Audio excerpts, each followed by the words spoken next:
কোরআনে কারীমের এত গুরুত্বপূর্ণ হক কোরআনের উপর আমল করা। যেহেতু আমরা ভুলে যাওয়া আমাদের অভ্যাস, অনেকে আগে আসেন পরে আসেন, কেউ নতুন আসেন, সেই জন্য পিছনের পড়াই জন্য বললাম এটাও একটা সাপ্তাহিক ক্লাস আমি মনে করি। গান শোনা এটা একটা সাপ্তাহিক ক্লাসের মতো। কোরআনের উপর যে আলোচনা হচ্ছে সেই আলোচনাটা যেন আমরা স্মরণ রাখতে পারি, সেই জন্য স্মরণ রাখার সুবিধার্থে পিছনের কথাগুলো শুধু শিরোনামটা। এক নম্বর ছিল কোরআনের প্রতি পূর্ণাঙ্গ বিশ্বাস, কোরআন আল্লাহর পক্ষ থেকে এসেছে, সেই জন্য নির্দ্বিধায় এটাকে মানা, ঈমান রাখা। 2 নম্বর ছিল যে কোরআন কারীমের তেলাওয়াত, বিশুদ্ধ তেলাওয়াত। 3 নম্বর ছিল কোরআন কারীমের তাদাব্বুর বা কোরআন কারীম গবেষণা করা, অর্থ বোঝা। 3 নম্বর। এই অর্থ বোঝার ক্ষেত্রে আমাদের মাঝে বাড়াবাড়ি আছে, ছাড়াছাড়ি আছে, যে কারণে আমরা বিভ্রান্তির শিকার হই। সেই বিষয়ে গত সপ্তাহে আলোকপাত করেছিলাম যে কিভাবে আমরা সহিভাবে কোরআন কারীমের অর্থ বুঝতে পারি, কোরআন কারীম গবেষণা করতে পারি। যেভাবে কোরআন কারীম গবেষণা করলে পরে আমরা হেদায়েত পাইতে পারি আর গোমরাহি থেকে বাঁচতে পারি। আজকে আসি আমরা যে কোরআন কারীমের যে গুরুত্বপূর্ণ হক কোরআনের উপর আমল করা। কোরআন কারীম শুধু গবেষণার জিনিস না, আপনি একটা অঙ্ক করলেন, অঙ্কের সাথে আপনার গবেষণার সম্পর্ক। আপনি চিন্তা করলেন যে এই অঙ্কটা কি হতে পারে, যোগ হবে না বিয়োগ হবে না পূরণ হবে, কি হবে, বস এইটুকু। কিন্তু কোরআনে কারীম এমন না। কোরআনে কারীম এসেছে, আল্লাহ তাআলা পরিষ্কার ভাষায় কোরআনে বলেছেন, কিতাবুন আনজালনাহু ইলাইকা মুবারাকুন লিয়াদাব্বারু আয়াতিহি ওয়া লিয়াতাযাক্কারা উলুল আলবাব। কেমন একটা কিতাব, যে কিতাব বরকতময়, আমি আপনার কাছে সেটি নাযিল করেছি, আপনার উপর নাযিল করেছি, যাতে করে আপনার উম্মত সেই কোরআন নিয়ে গবেষণা করতে পারে। এই গবেষণাটা কিন্তু শেষ মঞ্জিল না। এরপরে আল্লাহ বলেন ওয়ালিয়াতাযাক্কারা উলুল আলবাব, গবেষকদের মধ্যে যারা প্রকৃত অর্থে জ্ঞানী, আকলমন, যাদের কি আছে, আকল আছে, তারা যেন এই কোরআনের যে উপদেশ, সেই উপদেশ যেন তারা গ্রহণ করে। এক কথায় যেন কোরআন গবেষণা করে, আমল করে। এটা হলো মূল জিনিস, এটা গন্তব্য। আপনারা জানা থাকার কথা, ইহুদিরা কোরআন নিয়ে গবেষণা করে, হাদিস নিয়ে গবেষণা করে। এদের গবেষণাগারে কোরআন হাদিসের লক্ষ লক্ষ কি আছে, অনেক কিতাব আছে, অনেক কিতাব, হাদিসের কিতাব, ফিকহের কিতাব, ইসলামিক ফ্যাকাল্টিতে যেগুলো আমরা পড়ি, অনেক কিতাব ওদের কাছে আছে। এবং তারা কি ইসলাম নিয়ে ঘাটাঘাটি কম করে? অনেক ঘাটাঘাটি করে। সর্বপ্রথম হাদিসের প্রসিদ্ধ 6 কিতাব সহ 9টি কিতাবের আরো 3টি কিতাব অ্যাড করে 9টি কিতাবের ইন্ডেক্স বের করেছে সর্বপ্রথম ইহুদিরা। আশ্চর্য হয়ে যাবেন আপনারা। একটা হাদিসের একটা ওয়ার্ড, এই ওয়ার্ডটা আপনি ক্লিক করবেন, ক্লিক করার সাথে সাথে এই ওয়ার্ডটা এই 9 কিতাবের কোথায় কোথায় কোথায় আছে সব বলে দেবে। একটা ওয়ার্ড, এই ওয়ার্ডটা ওদের এই বইটা আমি পড়েছি, এদের এই গ্রন্থটা আমি এইটা থেকে উপকৃত হয়েছি। একটা আপনি হাদিসের একটি মাত্র ওয়ার্ড, এখানে বুখারীতে কত নম্বর হাদিসে কতবার এসেছে, মুসনাদে আহমদে কত নম্বর হাদিস কতবার এসেছে, এই সবগুলো ডিটেইলস তারা দিতে পারে। তো এই কোরআন নিয়ে গবেষণা, হাদিস নিয়ে তাদের গবেষণা নতুন নয়, অনেক পুরাতন, এর আপডেট হয়েছে। তো এই গবেষণার উদ্দেশ্য হেদায়েত না, এই গবেষণার উদ্দেশ্য কোরআনের উপর আমল করা, কোরআনের উপদেশ গ্রহণ করা নয়। এই গবেষণার উদ্দেশ্য ইসলামকে তারা ভালো করে গবেষণা করে ইসলামের মূল জিনিস কি এটা ভালো করে বুঝবে, বুঝার পরে এই মৌলিক জিনিস যেগুলো আছে ওগুলোর থেকে দূরে সরানো যায়, কিভাবে ইসলামকে খতম করা যায়, কিভাবে মুসলমানকে খতম করা যায়, এই পায়তারা তারা করবে। তো ইসলাম এবং মুসলমানদের বিরুদ্ধে পায়তারা করার জন্য, ইসলাম এবং মুসলমানকে দুনিয়ার থেকে খতম করার জন্য এরা গবেষণা করে। তো যদি গবেষণাই যদি এটা চূড়ান্ত হইতো, চূড়ান্ত গন্তব্য হতো, তাহলে তো সবচেয়ে বেশি ধন্যবাদ দেওয়া দরকার তাদেরকে, ইহুদিদেরকে। এরা অনেক গবেষণা করেছে। তাওরাতে অনেক পণ্ডিত ছিল, তাওরাতে অনেক কিছু পণ্ডিত ছিল, তাওরাতে অনেক বড় বড় আলেম। কোরআনে কারীমে আল্লাহ রাব্বুল আলামিন এক জায়গায় বলছেন এরা হলো কুকুরের মতো। কি বলেছেন বলেন? কামাসালিল কালব। আরেক জায়গায় আল্লাহ রাব্বুল আলামিন বলেছেন মাসালুল লাযীনা হুমিলুত তাওরাতা সুম্মা লাম ইয়াহমিলুহা কামাসালিল হিমার। যাদেরকে তাওরাত দেয়া হয়েছিল কিন্তু তারা ওই তাওরাতটা নেয় নাই, বরং তাদেরকে তাদের গায়ে দেয়া হয়েছিল তোমরা এটা নাও, গ্রহণ করো, কিন্তু এরা গ্রহণ করে নাই। অর্থাৎ এটার উপর তারা আমল করে নাই। এটার জ্ঞান নিয়েছে ঠিক, কিন্তু সেই জ্ঞান তাদেরকে যে আলো দেয়, সেই আলো যেদিকে, ওইদিকে তারা চলে নাই, ভিন্ন পথে তারা চলেছে। এই জন্য আল্লাহ বলেছেন কামাসালিল হিমার, তাদের উদাহরণ হলো গাধার মতো। কার মতো? গাধা। কোরআন হাদিসের গবেষণা এটা অবশ্যই কাম্য, এটা ভালো জিনিস, কিন্তু কোরআন হাদিসের গবেষণার উদ্দেশ্য হলো যে কোরআন হাদিস গবেষণা করে এখান থেকে যে উপদেশ পাবো, যে আলোটা পাবো, সেই আলোটা গ্রহণ করব, সেই উপদেশটা গ্রহণ করব। যদি গ্রহণ করার মনোমানসিকতা না থাকে, ষড়যন্ত্রের মনোমানসিকতা থাকে, কুপ্রবৃত্তি থাকে, তাহলে এই গবেষণার কোনো মানে নেই। বরং এই গবেষণা যারা করে নাই, সাদা সিধা মানুষ, আম পাবলিক,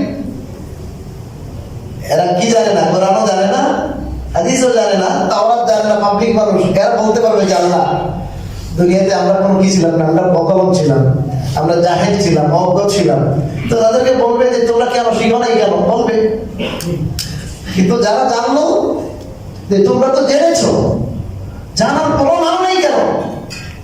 সাপোজ একটা উদাহরণ দিলে সহজেই আপনারা বুঝতে পারবেন বিষয়টা। আপনার বাসায় কোনো মেহমান এসেছেন, অত্যন্ত মূল্যবান, অত্যন্ত সম্মানিত মেহমান। তা আপনার দুটো ছেলে, একটার বয়স হলো 8 বছর আর একটার বয়স হলো 20 বছর। 20 বছরের ছেলে সে যার সাথে গেম খেলে ওই ধান্দায় সে চলে গেছে, বাসার থেকে বের হয়ে দেখেছে মেহমান, আব্বুর মেহমান এসেছে, কিন্তু সে ইচ্ছাকৃত ভাবে এত বড় দায়িত্ব, সেই দায়িত্ব না নিয়ে মেহমানকে রেসপেক্ট করতে হবে, মেহমানদারি করতে হবে, আনা নেওয়া করতে হবে, অনেক বিষয়। আরেকটা হলো ছোট ছেলে, 8 বছরের ছেলে, এটা এই পাশে চলে গেছে, খেলাধুলা করে, এতে মাঝে মাঝে আসে, একটু আগে দেয় আমার জায়গায়। বাবা তো রাগ করবে দুইটার উপরে, কিন্তু বেশি রাগ করবে কোনটার উপরে? যে জানে বুঝে 20 বছরের ছেলে, তুই সব জানাস, বুঝো, অবহেলা করলে কেন? জেনে শুনে আমার মেহমানের অবমূল্যায়ন করলে কেন? মেহমানদারি কেন করবি না? তো ঠিক তদ্রুপভাবে যে সমস্ত কোরআন হাদিসের জ্ঞানী, ভালো জ্ঞান রাখেন, ভালো গবেষণা করেছেন, কিন্তু কোরআন হাদিস একদিকে, ওদের জীবন আরেকদিকে, কোরআন হাদিসের আলো একদিকে, ওরা চলে ভিন্ন আলোতে, অন্ধকার জগৎ, এটা আলোর জগৎ না। এটা অনেক ভয়ঙ্কর জিনিস। আজকাল আমাদের জানার আগ্রহ মাশাআল্লাহ এটা প্রশংসনীয়, কিন্তু আমরা যেটুকু জানছি আমরা মানতে পারলাম কতটুকু, এটা একটা বড় জিনিস। এই জন্য আল্লাহ রাব্বুল আলামিন বলেন যে কোরআন আমি নাযিল করলাম, এটা বরকতময় কোরআন, যাতে করে আপনার উম্মত এই কোরআন নিয়ে গবেষণা করতে পারে, চিন্তা ভাবনা করতে পারে, এটার অর্থ বুঝতে পারে। এরপরে বলেন আর যাতে করে জ্ঞানী যারা, তারা যেন উপদেশ অনুযায়ী আমল করতে পারে, এই কোরআন থেকে যেন তারা উপদেশ গ্রহণ করতে পারে। এই জ্ঞানী কথা কেন বলেছেন? অর্থাৎ এই কোরআনের উপদেশ সবাই গ্রহণ করবে না, গবেষণা অনেকেই করবে, অনেকে কোরআন, অনেকে হাদিস, অনেকে ইসলাম নিয়ে গবেষণা করবে, কিন্তু যারা জ্ঞানী থাকবে, জ্ঞানী, প্রকৃত অর্থে জ্ঞানী, তারা এই উপদেশটুকু গ্রহণ করবে, অর্থাৎ কোরআনে যা যা আছে করণীয় সেই করণীয়গুলো করবে, কোরআনে যেগুলো বর্জনীয় বলেছে এগুলো বর্জন করবে, কোরআনের যে জীবন ব্যবস্থা সেই জীবন ব্যবস্থাকে সব ক্ষেত্রে সে মানিয়ে নেবে।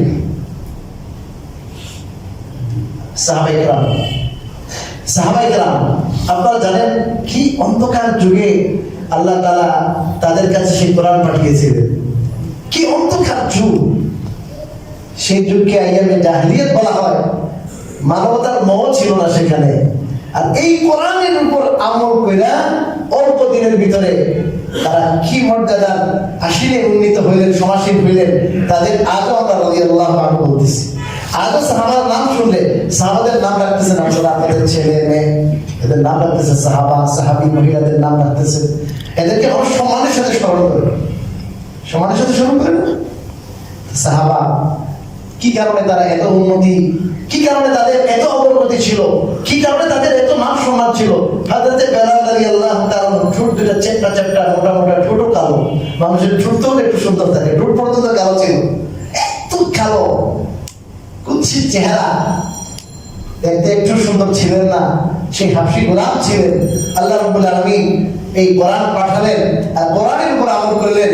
কোরআনের উপর আমল করে রাসূলুল্লাহ সাল্লাল্লাহু আলাইহি ওয়াসাল্লাম মেরাজের রাতে দেখেছেন হযরতে বেলাল রাদিয়াল্লাহু তাআলা রাসূলুল্লাহ সাল্লাল্লাহু আলাইহি ওয়াসাল্লামের সামনে হাঁটতেছে। কোথায় মর্যাদা চলে গেছে তাদের। রাসূলুল্লাহ সাল্লাল্লাহু আলাইহি ওয়াসাল্লামের জামানায় ইসলামী হুকুমত হয়েছে কবে? ওই মদিনায় যায় ইসলামী হুকুমত হয়েছে 10 বছর মদিনায় যাওয়া।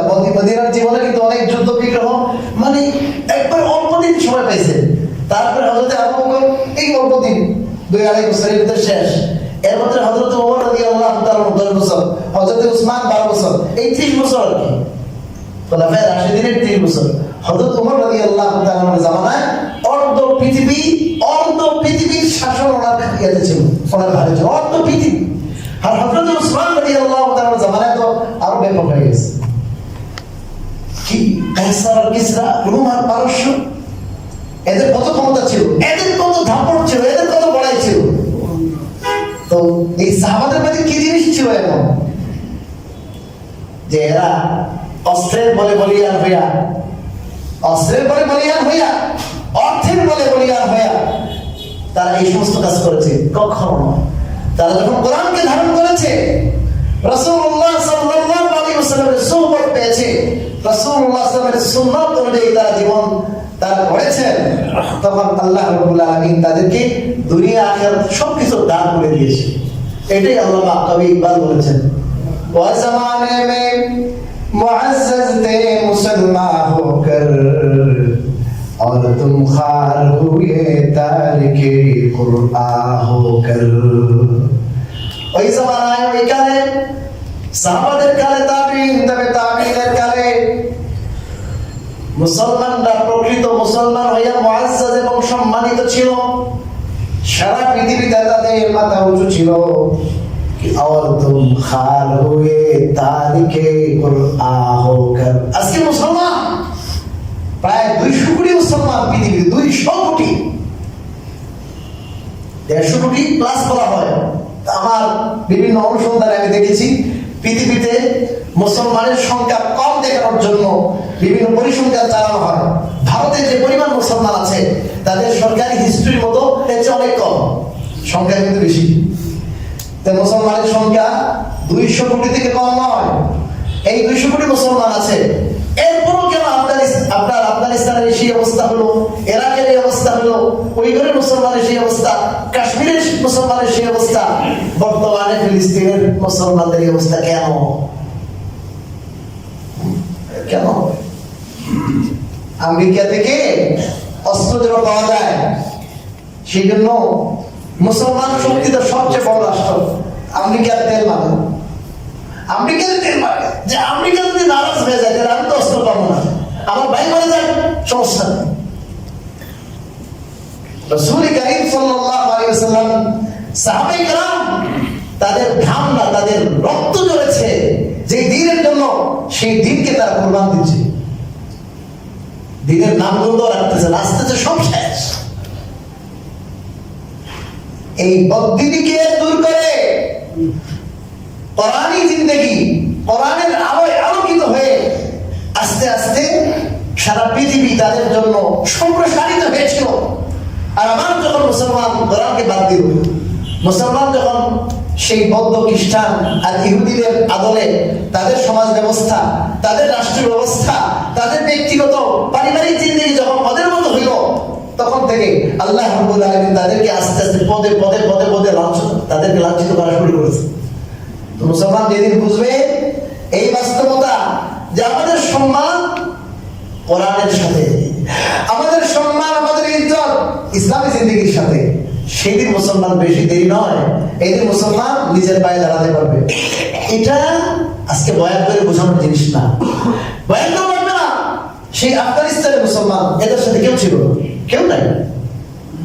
সে আফগানিস্তানের মুসলমানরা তারা কোরআন হাদিসের প্রশ্নে কোনো কম্প্রোমাইজ করেনি কারোর সাথে। কোরআন হাদিসের প্রশ্নে, যে কোরআন আছে, হাদিস, শরীয়ত, যত বড় নিষেধাজ্ঞা দাও দাও, তোমাদের কোনো পরোয়া আমরা করি না। কোরআনের আইন, আল্লাহর আইন, হাদিসের আইন, আল্লাহ রাসূলের আইন যেটা আছে সেটা আমরা করবই করব। যতই চোখরান দাও, কাজ হবে না। তো আল্লাহ রাব্বুল আলামিন দেখিয়ে দিয়েছে যে হাতি আর মশার মতো অবস্থা। সারা বিশ্বের যে শক্তিত সব রাষ্ট্রগুলো এক এদের বিরুদ্ধে, কিন্তু এতদিন পর্যন্ত যুদ্ধ করে নাকানি চুবারে দেয়। আল্লাহ রাব্বুল আলামিন তাদেরকে অপদস্থ করে তাদেরকে আল্লাহ ভাগাইছে। আর এই মুজাহিদদেরকে আল্লাহ তাআলা কি করছে? বিজয়ী করেছে। তারা বলছে তোমাদের সব ফ্রিজ করে দিলাম, টাকা পয়সা পাইবা না, ডলার পাইবা না, কম। আল্লাহ তাআলা আসমানি জমিন সব বরকতি ভরপুর করে দিয়েছে। করছে না? যারা ফ্রিজ করেছিল টাকা, ওই দেশে ওদের দিতেছে জিনিস। এখন এদের তো খাইতে মজা লাগে, শুধু খাতে হবে। এখন এরা এক্সপোর্ট করতেছে। আমাদের দেশে অনেক কোম্পানি আমাদের দেশে আবেদন করেছে অলরেডি যে আপনাদের জিনিসগুলো পাঠান, আপনাদের জিনিস পাঠান। এই 20 বছর পর্যন্ত এটা যুদ্ধ বিধ্বস্ত দেশ।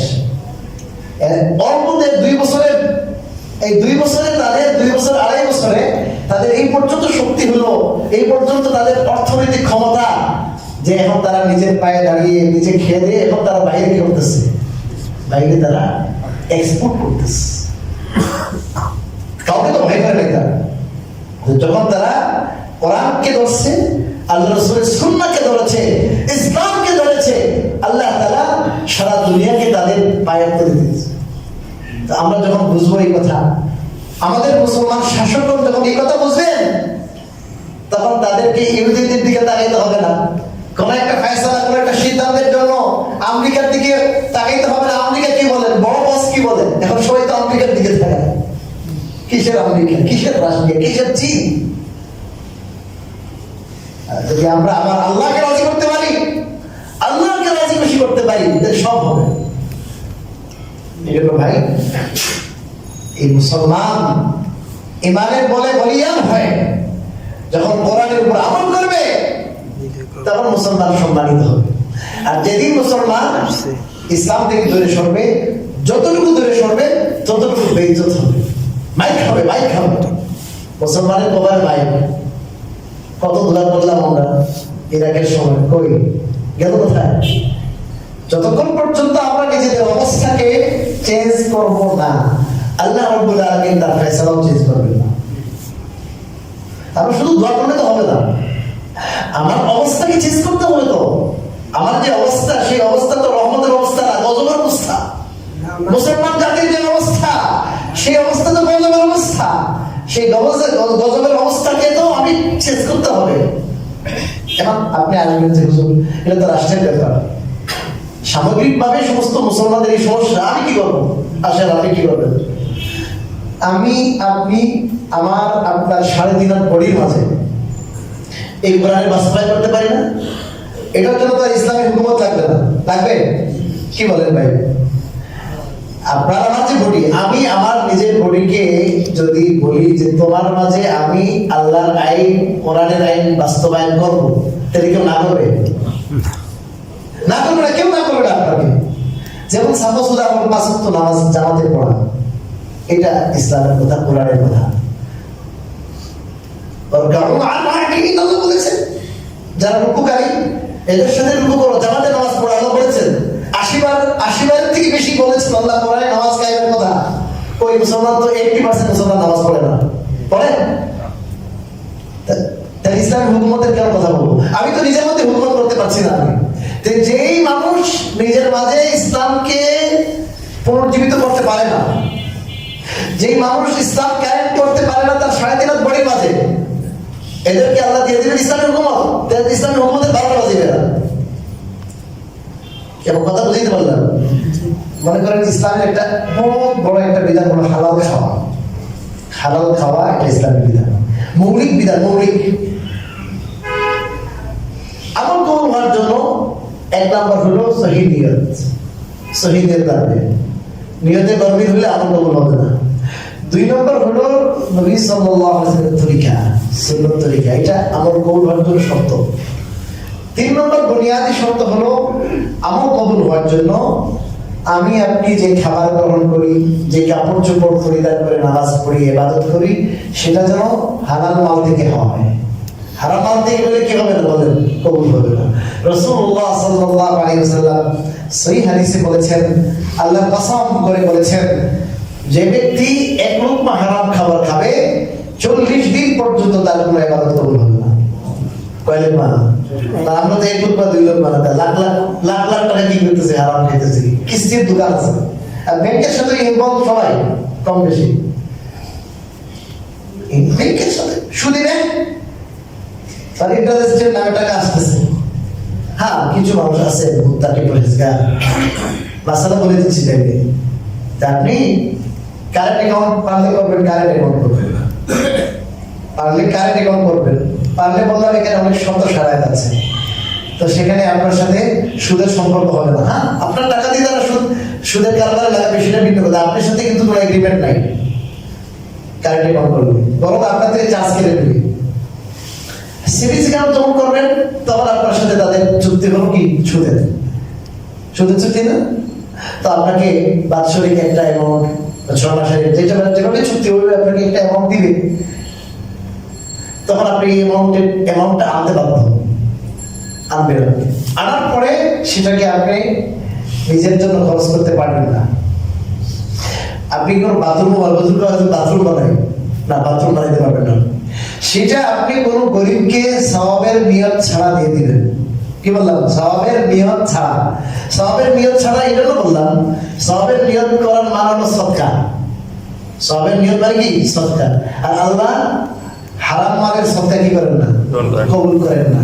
এই জন্য করতে হবে কি? যে হারাম মাল, এই হারাম মালকে আমি কি করে দেব? এটা নির্ধারিত খাত গরিবকে দিয়ে দেব, সদকার নিয়ত ছাড়া দিয়ে দিব।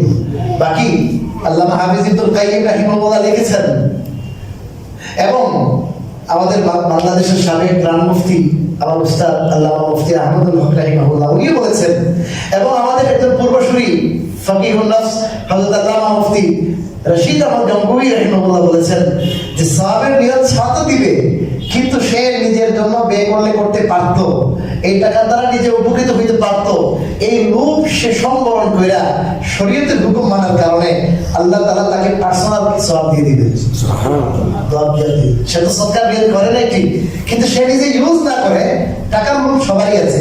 এখন বড় অঙ্কের একটা টাকা, 1 লাখ টাকা মনে করেন 50,000 টাকা আসছে, এই 50,000 টাকা আমি দিয়ে দেবো কেমনে? সে কোনো তর্ক করে না, এটা হারাম টাকা, এটা আমাকে ব্যবহার করার অনুমতি শরীয়ত দেয় না। এটা এখানে আমি মজবুর, বাধ্য। আমাদের দেশ, এখানে ইসলাম হুকুমত নাই, ইসলাম ব্যাংকিং ব্যবস্থা ওরকম নাই, তাহলে আমি বাধ্য। যেগুলো ইসলামী ব্যাংক আছে ওনাদের বেশ কিছু বাধ্যবাধকতা আছে। আমি একবার সর্বোচ্চ পর্যায়ে থেকে খবর নিয়েছি, ওনাদের ফরমালিটি রক্ষা করতে হবে, ঠিক আছে। ওনাদের আপনার চেয়ারম্যান আছেন, শরিয়া বোর্ড আছে, সব ঠিক আছে, কিন্তু এই জিনিসগুলোকে খুঁটে খুঁটে দেখা এবং এগুলো আপনার মাঠ পর্যায়ে এগুলো মেনটেন হচ্ছে কিনা ওগুলো খোঁজ করা এটা টাফ ব্যাপার। এবং সবচেয়ে বড় ব্যাপার হলো বাংলাদেশ ব্যাংক এবং বিশ্ব ব্যাংকের সাথে এদের কি রাখতে হয়? সম্পর্ক রাখতে হয়।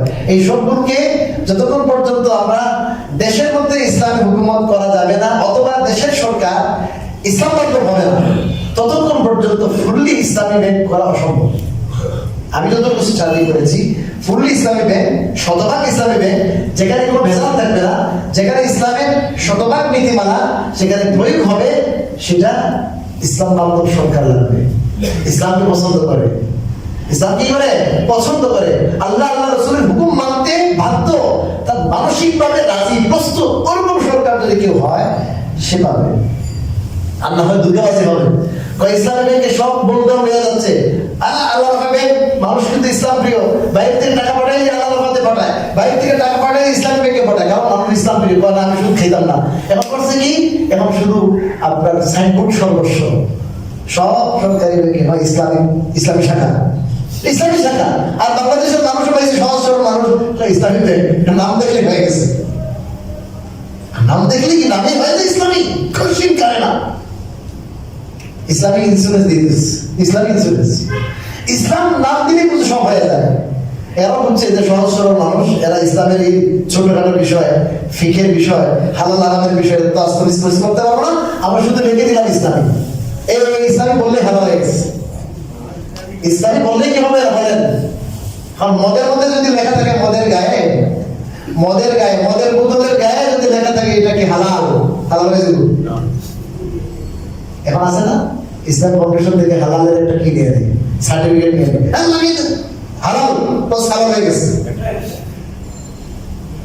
আমাদের তো অনেক কিছু ঘুষ দিলে হয়ে যায়, বিএস থেকে দেন, টাকা দেন, হয়ে যাবে। কারণ মানে যে দেখেন আপনি মানের প্রশ্ন পরে বিএসটি এর অনুমোদন আছে, তাহলে মানের প্রশ্ন আসলো কেন? দুদিকে যায় কি হঠাৎ করে পাই এই কাম করতেছে, বাউন্ন ব্র্যান্ডের কোম্পানি, বিএসটির কাজ কি?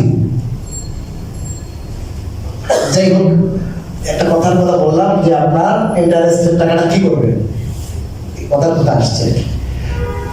এই যে হারাম খাওয়া, হারাম থেকে বেঁচে থাকা, সমস্ত নবীদের শরীরে ছিল একই বিধান। এই বিধানে কোনো কি হয়নি, কোনো ধরনের পরিবর্তন আসে। ইয়া আইয়ুহার রাসূলু কুলু মিনাত তাইয়্যিবাতি ওয়া'মালু সালিহান। আল্লাহ বলেছেন, হে রাসূলগণ, তোমরা পুত পবিত্র হালাল খাবার খাও আর নেক আমল করো। তার মানে নেক আমলের কথা বলেছেন 2 নম্বর, 1 নম্বর বলেছেন হালাল খাও। কারণ নেক আমল করবা, এই আমলটা নেক হবে, আমার কাছে কবুল হবে তখন যখন এই খাওয়াটা কি হবে, হালাল হবে। এখন ইহুদিদের কি, ওই যে বলেছিলাম ইহুদিদের গবেষণা কি জানেন, ইহুদিদের খাওয়া কি, তারা আমল করো, মসজিদ পড়তে মুসল্লি হোক, এদের রিজিকের মধ্যে কি ঢুকিয়ে দিবে, হারাম ঢুকিয়ে দিব। পুরা দুনিয়ায় এমন ব্যাংকিং ব্যবস্থা সিস্টেম চালু করবো, সমস্ত মুসলমান এই সুদের সাথে কি হয়ে যাবে, ইনভলভ হয়ে যাবে। এখন সবাই সুদ খাবে।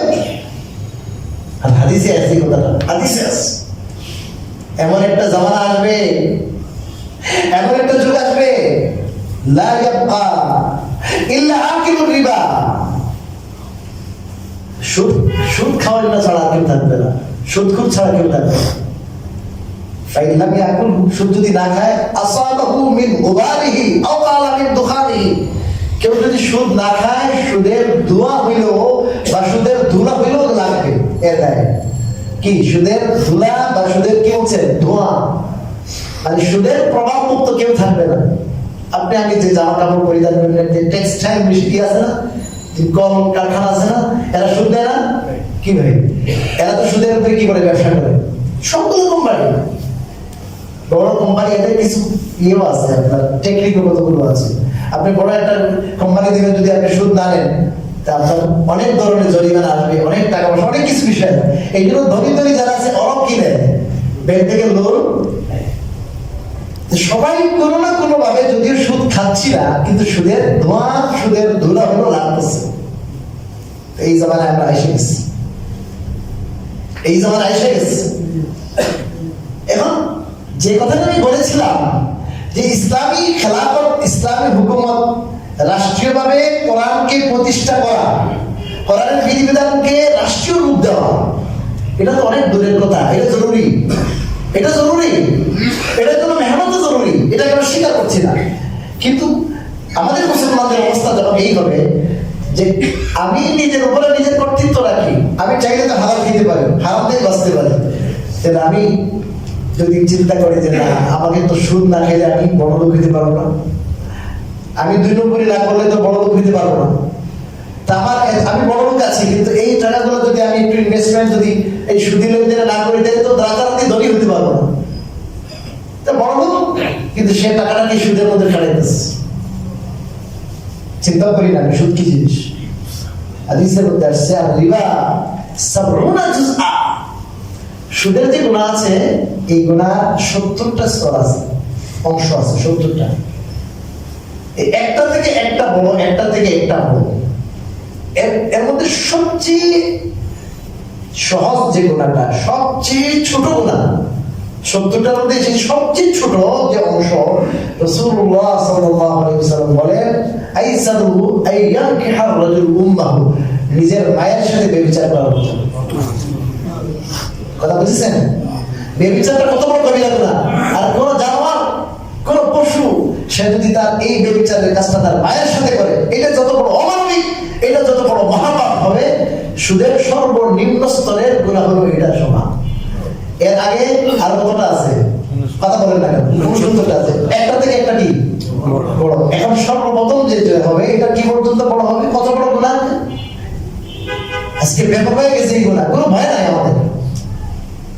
যেই জাতি সুদের সাথে ইনভলভ হবে এইভাবে, আজকে আপনি মতিঝিল যান, আপনাকে আমাকে নিজেকে প্রশ্ন করি, আমি বিশ্ব হয়ে গেছে, আমার ছেলেকে দেখাবো, দেখছো কত দাঁড়া ভবন, এইটা হলো সেরা কল্যাণ ভবন, এটা হলো বাংলাদেশ ব্যাংক।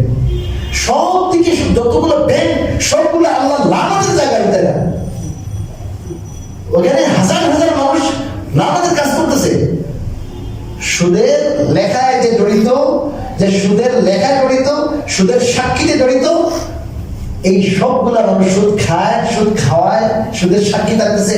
সেখানে ম্যানেজার, বড় অফিসার দেখতেছে ইনি এত টাকা দিয়েছেন, এই চুক্তি আপনার কিস্তি এত টাকা হবে, উনি ইন্টারেস্ট এত টাকা দিলেন, এই সবগুলো দেখা হইতেছে না? ব্যাংকের অফিসার এগুলোই তো করে।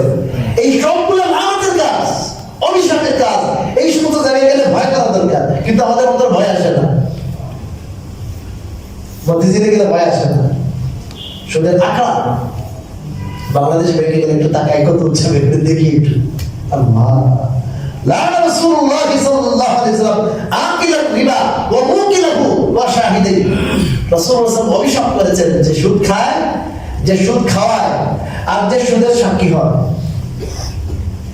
আমি তো বলতেছি যে আমার মেয়েকে বিয়ে দিছি, আমার মেয়েকে জনতা ব্যাংকের বড় অফিসারের কাছে, না বললে কষ্ট লাগে, একটু কষ্ট লাগে, একটু মেনে নেন কথা।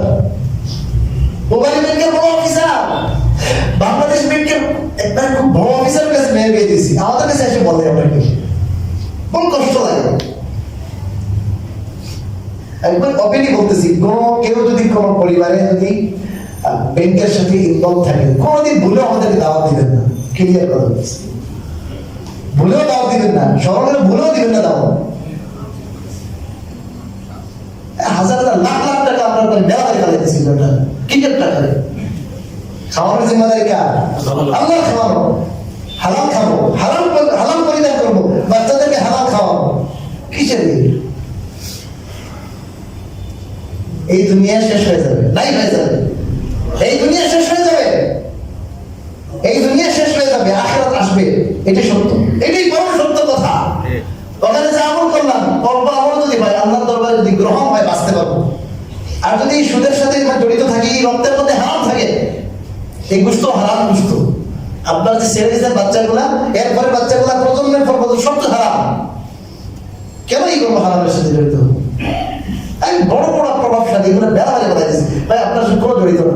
এই ইফতারের মাহফিল, বড় বড় ইফতার মাহফিলে আসছে, বড় এমডি ব্যাংকের বড় কিসের এমডি, কিসের সেমডি আমি জানি না, আল্লাহর হুকুম, এর সাথে কোনো কম্প্রোমাইজ নেই, কোনো কম্প্রোমাইজ নেই। আপনারা মসজিদে দান করবেন, দান করার সময় খুব ভেবে চিন্তে দান করবেন, হিসাব করে। আল্লাহর ঘর, পবিত্র ঘর, পবিত্রটা দান করবেন। আপনার যদি ব্যাংকের চাকরি থাকে, অন্যান্য ওয়ে থাকে না, আপনার অন্য ওয়ে থাকে, নিয়োগ করবেন যে আমি টাকাটা দিচ্ছি ওইটার, ওই খাতের টাকা, এটা নিয়োগ করবেন। এবং কেউ যদি আপনাকে দাওয়াত করে, তার যদি কি থাকে, বিভিন্ন খাত থাকে, ব্যবসার খাত আছে, বাড়ি ভাড়া বা এই খাত আছে, এবং তার চাকরি এটা একটা সুদের সাথে ইনভলভ, ওইটাও আছে, তখন আপনি দিতে পারবেন।